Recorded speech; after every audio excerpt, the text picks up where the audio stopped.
பீகுட் channel நேயர்களுக்கு வணக்கம். பொதுவாக தீ சுடுங்கிறது எல்லாருக்கும் தெரியும். ஆனால் சுட்டவனுக்கு தான் அந்த வழி தெரியும்னு சொல்லுவாங்க. அப்படி தீயை பற்றின பயம் நம்ம எல்லாருக்குள்ளேயுமே இருக்குது. ஆனால் அந்த தீயோட போராடுறதையே தன்னோட கடமையாக வச்சுக்கிட்டு இருக்க தீயணைப்புத் துறையினர் அம்பத்தூரில் இருக்க சென்னை புறநகர் மாவட்ட தீயணைப்பு மற்றும் மீட்பு பணிகள் துறை அலுவலகத்தில் இன்றைக்கி ஒரு விழிப்புணர்வு ப்ரோக்ராம் நடத்துனாங்க. இப்போ பார்த்தீங்கன்னா கோடைக்காலம் ஆரம்பிக்க போகுது. இந்த மாதிரி நேரத்தில் தான் ஃபயர் சம்மந்தப்பட்ட எல்லா ஆக்சிடென்ட்டுமே நடக்கிறதுக்கு அதிகமான வாய்ப்புகள் இருக்குது. ஆக அந்த மாதிரி அசம்பாவிதங்கள் எதுவும் நடக்காமல் தடுக்கிறதுக்காக தான் இந்த ஒரு அவேர்னஸ் ப்ரோக்ராமை அரேஞ்ச் பண்ணியிருக்காங்க. இதில் பார்த்தீங்கன்னா செக்யூரிட்டி ஆஃபீஸர்ஸ், அந்த செக்யூரிட்டி ஏஜென்சிஸ் நிறைய பேர் கலந்துக்கிட்டாங்க. இந்த அவேர்னஸ் ப்ரோக்ராம் யாருக்காக எதுக்காக நடத்துகிறாங்கன்னு பார்த்தீங்கன்னா பிரைவேட் செக்யூரிட்டி ஆஃபீஸர்ஸ்க்காக நடத்துனாங்க. ஏன் அவங்களுக்காக நடத்துனாங்கன்னு பார்த்தீங்கன்னா, இந்த ஒரு கம்பெனியாக இருக்கட்டும், ஒரு வீடாக இருக்கட்டும், எல்லா நேரத்துலையுமே அங்கே 24/7 அவைலபிளாக இருக்கிறது அந்த செக்யூரிட்டி ஆஃபீஸர்ஸ் தான். அவங்களுக்கு தான் அந்த இடத்த பற்றின இன் அண்ட் அவுட் எல்லாமே கம்ப்ளீட்டாக தெரிஞ்சிருக்கணும்.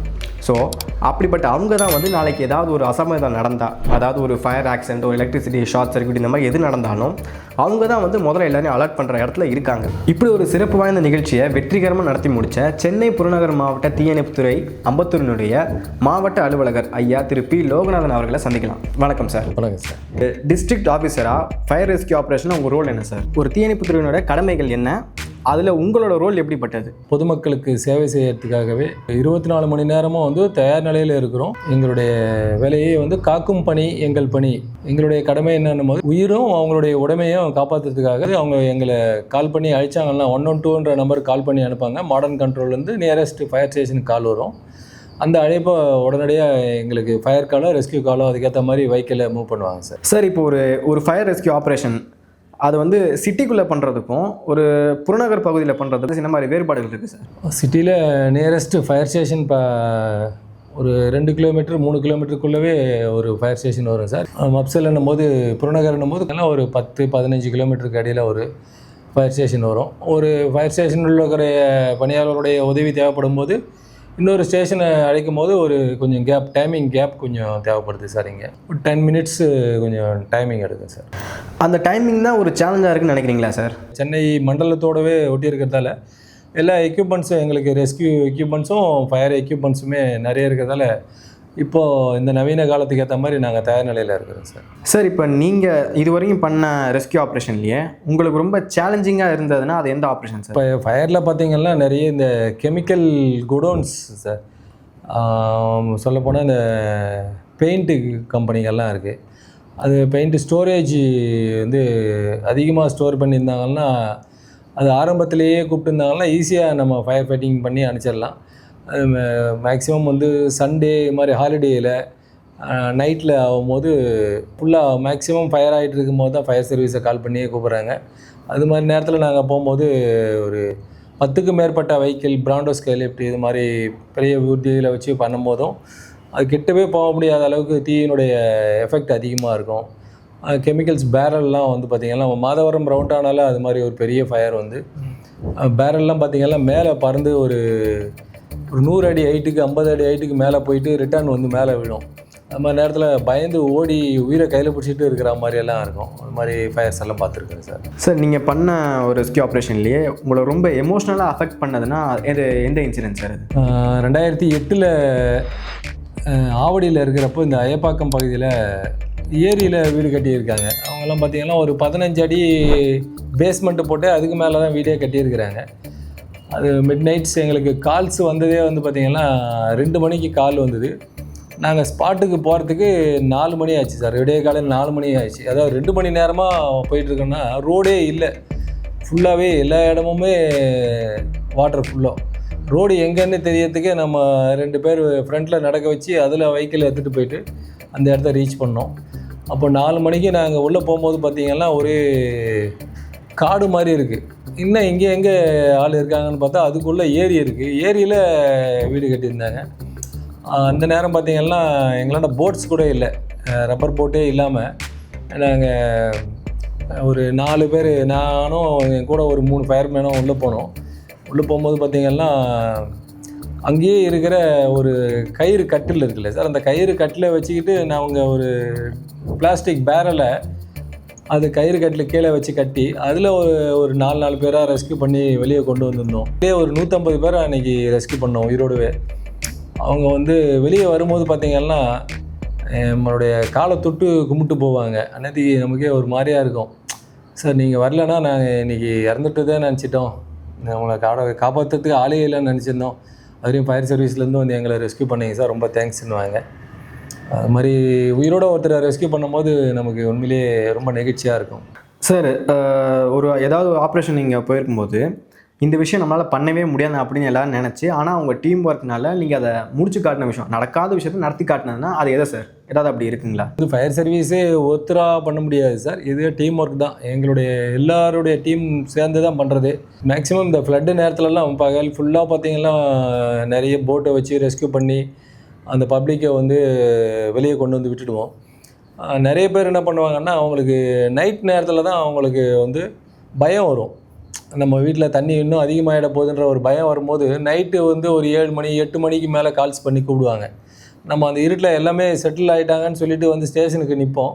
அப்போ தான் வந்து சார் இது மாதிரி எங்களுக்கு பயமாக இருக்குது, எங்களை ரெஸ்க்யூ பண்ணுங்கன்னு சொல்லுவாங்க. அது மாதிரி ரெஸ்க்யூ பண்ணும்போது இங்கே வடபெரும்பாக்கம்ன்ற இடத்துல எங்களுடைய வெஹிக்கிள் செத்துட்டு போகும்போது வெஹிக்கிள் போயிட்டே இருக்குது. அதுக்கப்புறம் பார்த்தா லைட் எரியல, வண்டியில் தான் லைட் எரியல. நான் அந்த டிரைவராண்டா லைட்டை போடுப்பா, லைட் ஆஃப் ஆகிடுச்சின்றேன், ரோடு தெரியலன்னு. அவர் சொல்கிறாரு, ஒரு டிரைவர் சொல்கிறார், சார் வண்டி போயிட்டு இருக்குது, லைட் எரியுது, தண்ணி உள்ளே இருக்குது சார் லைட்டு. அதாவது அதனோட பேனட்டோட லைட்டு வந்து முழுவிட்டு இருக்குது தண்ணியில், அதனால் லைட்டு தெரியல சார். நம்ம போகிறது வந்து ஆழமாக இருக்குது அந்த இடம், ரோட்டில் வந்து ஃபுல்லாக தண்ணி ஏற்றதால் அது மாதிரி இடத்துலலாம் போய் ரெஸ்க்யூ பண்ணிகிட்டு இருக்கிறோம். ஒரு இடத்துல பார்க்கும்போது அவங்க குழந்தை, அவங்க குழந்தை பிறந்து ஒரு 2 நாள் தான் ஆகுது. அவங்க நேற்று 8 மணிக்கு எங்களை கூப்பிட்டு போய் பஸ் ஸ்டாண்டில் விடுங்க, இங்கே எந்த பஸ்ஸும் வரல இந்த ரோட்டில்ன்ட்டு எங்களை கால் பண்ணி கூப்பிட்டாங்க.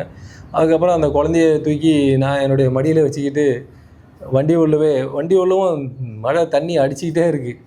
அந்த குழந்தை பார்த்திங்கன்னா ரொம்ப பிஞ்சு குழந்தை, 2-3 நாள் ஆன குழந்தைய மாதிரி ரெஸ்க்யூ பண்ணி அவங்களை கூப்பிட்டு போது பஸ் ஸ்டாண்டில் விட்டு போகிறோம்.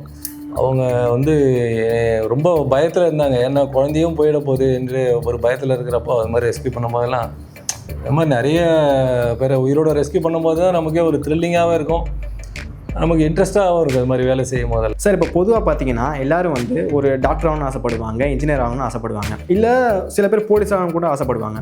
பட் நீங்கள் ஒரு ஃபயர் ஆஃபீஸர் ஆகிருக்கீங்க, இது எப்படி சார்? நீங்கள் இதை ஏம் பண்ணி ஆனீங்களா இல்லை அது ஆக்சிடென்டல் ஆச்சா சார்? டிஎன்பிஎஸ்சிலேருந்து நம்ம பப்ளிக் சர்வீஸ் கமிஷன்லேருந்து 98 கால்ஃபர் வந்தது, ஸ்டேஷன் ஃபயர் ஆஃபீஸர்னுட்டு. அப்போ நான் எழுதின ஒரே ஒரு எக்ஸாம் இது தான். அப்போவே ஃபஸ்ட் அட்டம்ப்ட்லேயே நான் வந்து கிளாஸ் போயிருந்தேன் இது சம்மந்தமாக. அப்போ எனக்கு ஃபயர் சர்வீஸ்னால் என்னென்னே தெரியாது, ஏதோ ஒரு வேலைக்கு போகணுன்ற எய்மில் தான் வந்தது. ஆக்சுவலாக போலீஸில் போகணுன்னு நினச்சிருந்தேன்.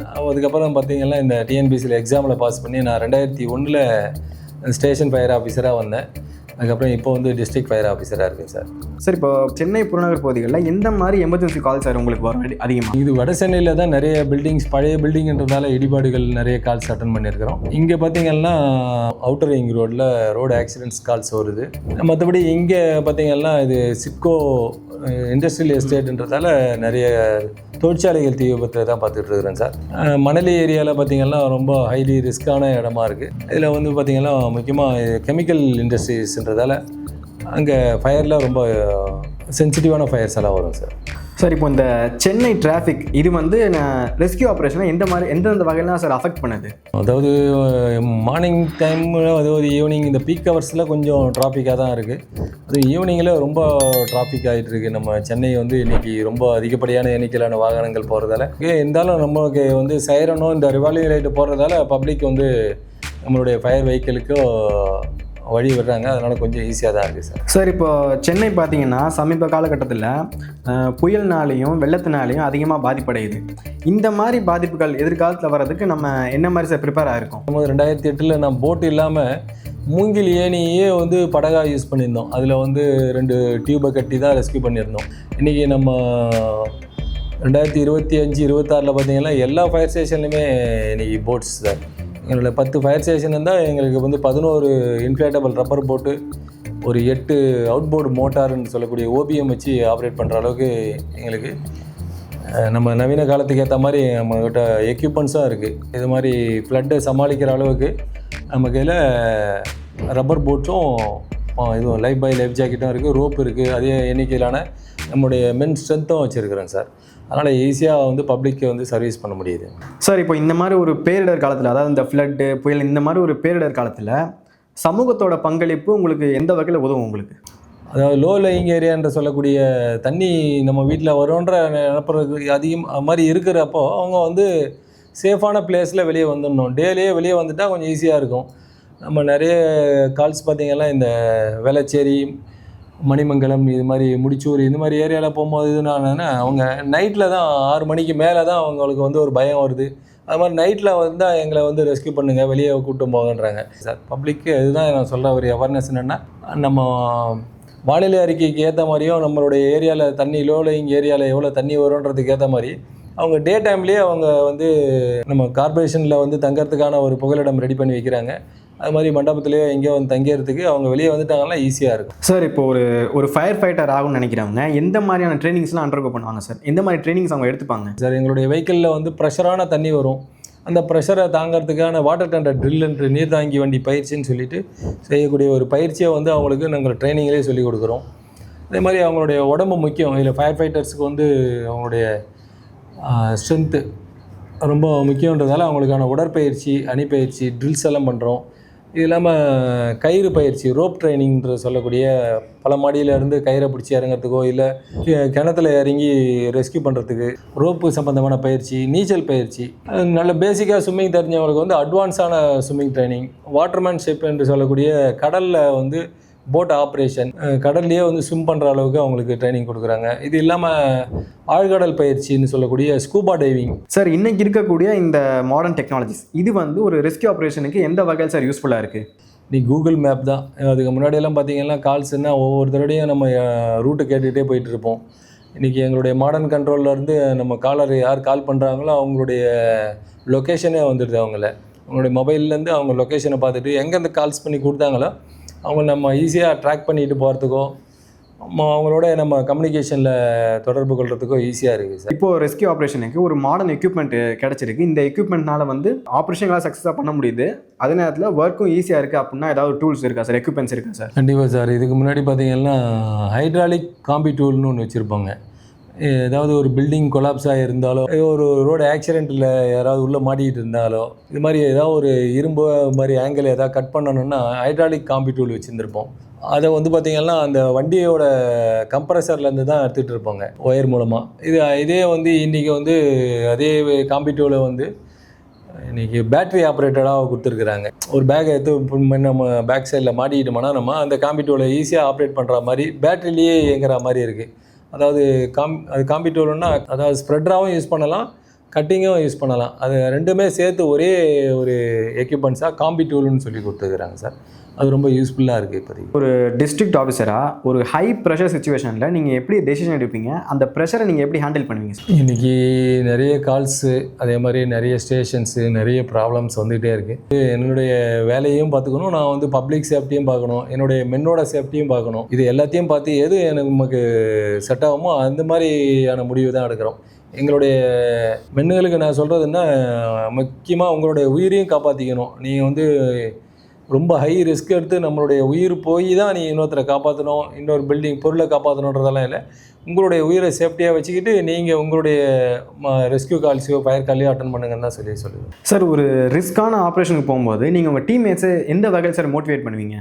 கண்டிப்பாக. இதில் வந்து பார்த்திங்கன்னா உடல் உழைப்பும் தான் முக்கியமாக அதிகமாக தேவைப்படுது. இதில் ஒருத்தரே ஒர்க் பண்ணிகிட்டே இருக்கும்போது அவங்க டயர்டாகிடுவாங்க. அது மாதிரி நேரத்தில் எங்களுடைய குருவை மொபிலைஸ் பண்ணிவிட்டு அவங்களுக்கு தேவையான ரெஸ்ட்டும் கொடுக்குறோம் சார். இதில் ரெஸ்ட்டு கொடுத்துட்டு நீங்கள் இப்போ கால்ஸில் கூட ஸ்மோக் அதிகமாக இருக்கும், மொத்த பேரையுமே ஒரே நேரத்தில் அமுச்சிட்டு போனால் அவங்க எல்லாமே டயர்டாகிட்டு போயிடுவாங்க. அதனால் ஒரு பாதி பேர் வெளியே இருங்க, ஒரு 4 பேர் 5 பேர் மட்டும் உள்ளே போய் பிரான்ச் பிடிங்க. ஸ்மோக்காக இருக்கும்போது நீங்கள் ஒரு 10 மினிட்ஸோ 5 மினிட்ஸ்லேயே வெளியே வந்துட்டு அடுத்த டீமும் உள்ளே போங்க. அப்போ தான் அவங்களும் வந்து எஃபிஷியண்ட்டாக ஒர்க் பண்ண முடியும். எல்லாருமே அதே ஸ்மோக்லேயே ஒர்க் பண்ணிகிட்டு இருக்க முடியாது. இன்கேஸ் அவங்க ப்ரீத்திங் அப்பரேட்டஸ் போட்டு இருந்தாலுமே டயர்டாகிடுவாங்க. அதனால் கொஞ்சம் பேர் வெளியே இருந்து ஸ்டாண்ட் பையில் இருங்க. அடுத்து அவங்க வெளியே வந்ததுக்கப்புறம் அவங்க டயர்டானதுக்கப்புறமா இவங்கள அனுப்பிச்சி அடுத்த டீமை உள்ளே அனுப்பிச்சி அவங்க கொஞ்சம் ஒர்க் பண்ணுற மாதிரி மோட்டிவேட் பண்ணுவோம் சார். ஒரு நல்ல ஃபயர் ஃபைட்டருக்கு இருக்கக்கூடிய ஒரு பேசிக் குவாலிட்டிஸ் அப்படின்னா நீங்கள் எதை சொல்லுவீங்க? அதாவது ஒரு வீடு ஃபயர் ஆகுதுன்னா நம்ம தேவையில்லாத தண்ணியை யூஸ் பண்ணி ஃபயரை டேமேஜை விட நம்ம அடிக்கிறதால தண்ணியை ஊற்றி அதிகமாக டேமேஜ் ஆகிடும். அது மாதிரி இல்லாமல் தேவையில்லாமல் தண்ணியை யூஸ் பண்ணி அந்த வீட்டையோ அங்கே இருக்கிற நிறுவனத்தையோ டேமேஜ் பண்ணாமல் ஒர்க் பண்ணுறவங்க தான் அது திறமையான ஃபயர் ஆஃபீஸர். அதே மாதிரி நம்ம ஃபயர் அணைக்கிறத விட முக்கியமாக வந்து கான்சன்ட்ரேட் பண்ண வேண்டியது அங்கே இருக்கிற உயிர், யார் மனித உயிரை வந்து வெளியே ரெஸ்க்யூ பண்ணணும் ஃபஸ்ட்டு. அதில் தான் நமக்கான முக்கியத்துவத்தை கொடுக்கணும். ரெண்டாவது ஃபயர் ஃபைட்டிங்கை பற்றி யோசிக்கலாம். ஏன்னா அங்கே யார் உள்ள உயிரோடு மாட்டிகிட்டு இருப்பாங்க, அவங்கள விட்டுட்டு நம்ம ஃபயரை பற்றியும் கான்சன்ட்ரேட் பண்ணாமல் ஃபஸ்ட்டு அந்த ஹியூமன் பீயிங்கை வெளியே உயிரோட ரெஸ்க்யூ பண்ணணுன்றதில் அதிக கான்சன்ட்ரேட் பண்ணணும். சார், இப்போ நம்ம ரீசெண்ட் டேஸில் நிறையா நியூஸில் பார்க்குறோம், சோஷியல் மீடியாவில் பார்க்குறோம். என்னென்னா இந்த மாதிரி ஸ்கூல் பசங்க, ஒரு 5வது பையன், 10ஆம் கிளாஸ் பையன், இவங்கெல்லாம் வந்து பார்த்திங்கன்னா ஆற்றுல குளிக்க போனாங்க, இறந்துடுறாங்க, மலை ஏறி போய் அவங்க மலையில் விழுந்து மாட்டிக்கிட்டாங்க. இந்த மாதிரி நிறைய நியூஸ் நம்ம பார்க்குறோம். இந்த மாதிரி சம்பவங்கள்லாம் தடுக்கிறதுக்கு பேரண்ட்ஸும் சரி, பப்ளிக்கும் சரி, எந்த வகையில் சார் விழிப்புணர்வோடு இருக்கணும்? நான் நிறைய இடத்துல பார்க்குறேன் சார். இந்த ஸ்கூல் ஹாலிடேஸில் ஸ்கூல் மாணவர்கள், அதே மாதிரி காலேஜ் படிக்கிறவங்க, அது மாதிரி ஏதாவது ஒர்க் பண்ணுறவங்க பார்த்திங்கன்னா சண்டேஸில் ஏதாவது அவங்க ட்ரிங்க்ஸ் அதிகமாக பண்ணிவிட்டு போயிட்டு தண்ணியில் குளிக்கிறாங்க. ஸ்கூல் படிக்கிற மாணவர்களோ இல்லை காலேஜ் படிக்கிற மாணவர்களோ வந்து ஒரு 10 பேர் சேர்ந்துக்கிட்டு அவங்க என்ன பண்ணுறாங்க, ஒரு ஜாலியாக என்டர்டெயின்மெண்ட்டுக்காக என்ன பண்ணுறாங்க, கடலில் போய் குளிக்கிறாங்க. ஏரி, குளம், ஆறு இது மாதிரி இடத்துல குளிக்கிறாங்களே தவிர அவங்களுக்கு அங்கே எவ்வளோ ஆழன்றது கூட தெரியாது, இவங்களுக்கு நீச்சல் தெரியுமான்றது கூட தெரியாது. இவங்க என்ன பண்ணுறாங்க, ஒரு 10 பேர் சேர்ந்தால் அதில் ஒரு அவங்களுக்குள்ள ஒரு ப்ரெஸ்டேஜில் இவங்க ஒருத்தராக உள்ளே போயிட்டு மூழ்கி இறந்துகிட்டே இருக்கிறாங்க. நிறைய மாணவர்கள் இறக்கும் போது அவங்க பெற்றோர்கள் வந்து கதறி அழுவாங்க. அதெல்லாம் பார்க்கும்போது நமக்கு ரொம்ப கஷ்டமாக இருக்கும். இவங்க ஏன் இதை முதல்லே அவங்களுக்கு வந்து ப்ராப்பராக ஒரு ஸ்விம்மிங் சொல்லி கொடுத்துருக்கலாம். நான் நிறைய இடத்துல சொல்லுவேன், ஒரு ஹியூமன் பீயிங்காக இருக்கிறவங்களுக்கு எல்லாருக்குமே ஸ்விம்மிங் தெரிஞ்சிருக்கணும். ஒரு அனிமலை தூக்கி நம்ம தண்ணியில் போட்டோம்னா அது நீச்சல் அடிச்சுட்டு வருது, ஆனால் மனுஷனுக்கு தெரிய மாட்டேன்னுது. எல்லாருக்குமே ஒரு டிரைவிங்ன்றது ஒரு சாதாரண மஸ்ட் எப்படியோ அது மாதிரி ஒரு ஸ்விம்மிங்கை வந்து கண்டிப்பாக மனுஷனாக பிறந்த எல்லாருக்குமே தெரிஞ்சிருக்க வேண்டியது. ஆண் பெண் 2 பேருக்குமே தெரிஞ்சிருக்கணும் ஸ்விம்மிங். இது நிறைய பேர் என்ன பண்ணுறாங்க, சின்ன பசங்க போய் அந்த ஆற்றுலையோ குளத்துலையோ இல்லை கிணறுலையோ இல்லை கடல்லலாம் விழுந்து இறந்துடுறாங்க. அதுக்கப்புறம் அவங்களோட பாடி தேடி எடுக்கும் போது அவங்க ரொம்ப கதறி அழுவாங்க. அந்த நேரத்தில் ஒரு மாதிரியாக இருக்கும். அதனால் அவங்க ஃபஸ்ட்டு பெற்றோர்கள் வந்து அவங்களுடைய பிள்ளைகளுக்கு வந்து ஒரு அவேர்னஸ் ஏற்படுத்தணும். ரொம்ப வாழ்க்கைக்கு ரொம்ப முக்கியத்துவம்ன்றதை சொல்லிக் கொடுக்கணும் சார். சார், இப்போ இன்னொரு எமர்ஜென்சி கேசஸ் எல்லாம் வருது. போர்வெல்காக போடப்பட்ட குழாய்களில் வந்து குழந்தைங்க விழுகிறாங்க, அதை காப்பாற்ற முடியாது, நிறைய பேர் இறந்து போயிருக்காங்க. இந்த மாதிரி இன்சிடென்ட்ஸ்லாம் நம்ம நிறையா கேள்விப்பட்டிருக்கோம் ரீசெண்ட் டேஸில். இந்த மாதிரி சம்பவங்களை தடுக்கிறதுக்கு என்ன மாதிரி நடவடிக்கைகள் சார் எடுக்கப்பட்டிருக்கு இது வரைக்கும்? நம்ம ரெவென்யூவில் இன்றைக்கி போர்வெல்லாம் வந்து ஃபுல்லாக லாக் பண்ணிட்டாங்க. அதுக்கு முன்னாடியெல்லாம் நடந்துட்டு இருந்தது மாதிரி போர்வெல்லில் யாரோ குழந்தைங்க வந்துடுறாங்க, அவங்கள வந்து உயிரோடு தூக்குறதுல நிறைய சிக்கலான ஒரு கால்ஸ் இது. இன்றைக்கி வந்து எல்லா மாவட்டத்தில் இருக்கிற தாசில்தார்ஸுக்கெல்லாம் இதை ஆர்டராக போட்டு இது மாதிரி போர்வெல் போட்டு அதை ஃபினிஷ் பண்ணுறத பார்த்துக்கிறதுக்காகவே இப்போ ரெவென்யூவில் இதை ஃபுல்லாகவே க்ளோஸ் பண்ணிட்டாங்க. இது மாதிரி கால்ஸ் இப்போதைக்கு ரேர் தான் சார் நம்ம இதில். சார், இப்போ பார்த்தீங்கன்னா நிறைய ஊர்வலங்கள், இந்த சாவு ஊர்வலம் இந்த மாதிரி இடத்துலலாம் பார்த்தீங்கன்னா பட்டாசு வெடிக்கிறாங்க. அது சில பேர் பார்த்தீங்கன்னா கையில் பிடிச்சி தூக்கி போகிற இந்த மாதிரி சம்பவங்கள் நடக்குது. இதனால இந்த பட்டாசு தூக்கி எறியப்படுற பட்டாசுக்கெல்லாம் சில நேரத்தில் வீடுகளுக்கு போய் அதனால சில ஃபயர் ஆக்சிடென்ட்ஸ் நடக்கிறதும் நம்ம பார்த்துருக்கோம். இந்த மாதிரி சம்பவத்தெல்லாம் எப்படி சார் தடுக்கிறது? ஏன்னா இது மாதிரி டெத் எடுத்துகிட்டு போகும்போது பார்த்தீங்கன்னா நம்ம ஆளுங்க மேக்ஸிமம் எல்லாம் அதில் கொஞ்சம் பேர் தான் நல்ல நிலையிலே போகிறாங்க, மற்ற எல்லாமே வந்து ட்ரிங்க்ஸ் பண்ணிட்டு தான் போகிறாங்க. அவங்க ஒரு வெறித்தனமாக இந்த பட்டாசை வந்து மற்றவங்களுக்கு பாதிப்பு ஏற்படனே தெரியாமையே பட்டாசு போட்டுக்கிட்டு போயிட்டுருக்காங்க. இன்றைக்கி பட்டாசு வந்து பார்த்திங்கன்னா திருமணம் நடக்கிற இடத்துல கூட பட்டாசு வெடிச்சிட்டு தான் இருக்காங்க. அது சேஃபான பிளேஸானே தெரியாமல் பட்டாசு வெடிக்கிறாங்க. வெட்ட வெளியில் வெடிக்கணும், அதாவது பக்கத்தில் வீடு இருந்தாலோ ரோடு இருந்தாலும் அது பட்டாசு வெடிக்கக்கூடாது. இவங்க நீங்கள் சொல்கிறது இப்போ டெத்து எடுத்துகிட்டு போகிறது ரோட்டில் எடுத்துகிட்டு போகிறாங்க. அதில் ரோட்டில் வாகனங்கள் வரும், பக்கத்தில் வீடு இருக்கும், கடை இருக்கும், இது எதையுமே அவங்க பார்க்காம பட்டாசு போட்டுக்கிட்டு போகிறது வந்து கண்டிப்பாக கண்டிக்கத்தக்கது. இதை வந்து காவல்துறை மூலமாக அவங்க மேலே நடவடிக்கை எடுக்கணும். சரி, இப்போது ஃபெஸ்டிவல் டைமில், அதாவது இந்த தீபாவளி, பொங்கல் இந்த மாதிரி நேரத்துலலாம் எல்லோரும் வந்து ஃபேமிலியோடு இருக்கணும், நிறையா டைம் ஸ்பெண்ட் பண்ணணும் அப்படின்னு நினைப்பாங்க. ஸோ அந்த மாதிரி நேரத்தில் உங்களுக்கு ஏதாவது எமர்ஜென்சி கால்ஸ் வந்தால் கண்டிப்பாக நீங்கள் போய் தான் ஆகணும். அந்த சுச்சுவேஷனில் நீங்கள் அதை நீங்கள் எப்படி ஹேண்டில் பண்ணுவீங்க? உங்கள் ஃபேமிலியில் அதை எப்படி எடுத்துப்பாங்க சார்? சரி, நான் இந்த ஃபயர் சர்வீஸ்க்கு வந்து ஒரு 25 வருஷம் ஆகிடுச்சு. நான் ஒரு தீபாவளியுமே நான் வீட்டிலேருந்து பார்த்ததில்லை. எல்லா தீபாவளிக்குமே நான் எங்களுடைய ஃபேமிலியை வந்து எங்கள் சொந்த ஊரில் எடுத்து போய் ஒரு 2 நாள் முன்னாடியே அவங்கள விட்டுட்டு இங்கே வந்துடுவேன். இந்த தீபாவளிக்கு ஒரு 3 நாள் நாங்கள் எப்பவுமே இங்கேயே தான் உட்காந்துருவேன் சார். ஆஃபீஸில் தான் இருப்பேன். நான் ஸ்டேஷன் ஆஃபீஸர் இந்த காலத்துலேருந்து ஸ்டேஷனில் தான் இருப்போமே தவிர வீட்டுக்கு போனதே இல்லை. நான் தீபாவளியை பார்த்ததே இல்லை சார். எல்லா நாளுமே எங்களுக்கு கால்ஸ்னால் அந்த நேரத்தில் அலர்ட்டாக தான் இருக்கும் சார். சார், இப்போது அனிமல் ரிலேட்டட் எமர்ஜென்சிலாம் வரும் இல்லையா? லைக் ஒரு மாடு வந்து கிணத்துக்குள்ளே வந்துருச்சு, இல்லை பாம்பு வந்து வீட்டுக்குள்ளே வந்துருச்சு, இந்த மாதிரி நிறையா கால்ஸ் வரும் இல்லையா? எமர்ஜென்சி கால்ஸ் வரும் இல்லையா? அந்த மாதிரி உங்களுக்கு எந்த கால்ஸ் அதிகமாக வந்திருக்கு? நீங்கள் அதை எப்படி ஹேண்டில் பண்ணுவீங்க? சரி, இன்றைக்கி பார்த்தீங்கன்னா ஸ்னேக் கால்ஸ் ரொம்ப அதிகமாக வந்துட்டுருக்கு. வீட்டில் ஏதாவது பாம்பு வந்ததுன்னா அந்த பாம்பை பிடிக்கிறதுக்காக இப்போ எங்களுடைய இயக்குனர் வந்து பாம்பு பிடிக்கிறதுக்காக ஒரு பாக்ஸ் பாம்பு பண்ணையில் போய் நாங்கள் ட்ரைனிங் எடுத்து அந்த பாக்ஸை வச்சு தான் பாம்பையே பிடிக்கிறோம். பாம்புக்கும் அதனுடைய அதை அழுத்தி பிடிக்கிறதால அதனுடைய உயிர் சேதம் ஏற்படாமல் அதை ரெஸ்கியூ பண்ணுறோம். ஏன்னா பப்ளிக்கு உயிர் முக்கியன்றதால பாம்பை ரெஸ்கியூ பண்ணி நாங்கள் ஒரு ஃபாரஸ்ட் ஏரியாவில் விட்டுறோம். அதே மாதிரி ஏதாவது ஆடு மாடோ நாயோ இது மாதிரி ஏதாவது கிணத்துல வந்ததுன்னா அதையே நாங்கள் வந்து கயிறு கட்டி உயிரோடு தான் சேஃபாக எடுத்து வெளியே வருவோம் சார். எங்களுக்கு வந்து எல்லா விலங்குகளுக்குமே எல்லா விலங்கு எல்லா பறவைகள் எல்லாத்தையுமே உயிரோடு ரெஸ்கியூ பண்ணுறது தான் ஃபயர் சர்வீஸோட மோட்டோ. எங்களுடைய இதுவே வந்து காக்கும் பணி எங்கள் பணின்ற மாதிரி எங்கள் உயிரோடு ரெஸ்கியூ பண்ணுறது தான். எந்த உயிரினமோ அதை நாங்கள் சேவ் பண்ணி வர்றது தான் எங்களுடைய வேலையை பண்ணுறோம் சார். நிச்சயமாக சார், உங்களோட இந்த நேரத்தை எங்களுக்காக செலவிட்டு இந்த பேட்டியை கொடுத்ததுக்கு பீகுட் சேனல் சார்பாகவும் நேயர்கள் சார்பாகவும் ரொம்ப நன்றி சார். மீண்டும் இது போன்ற ஒரு சிறப்பான நிகழ்ச்சிகளை நம்ம சந்திக்கலாம். அது வரைக்கும் நீங்கள் இதை மாதிரி நிகழ்ச்சிகளை செய்திகளை தெரிஞ்சுக்கணுன்னா பீகுட் சேனலை சப்ஸ்கிரைப் பண்ணுங்கள், லைக் பண்ணுங்கள், மறக்காமல் உங்கள் ஃப்ரெண்ட்ஸுக்கு ஷேர் பண்ணுங்கள்.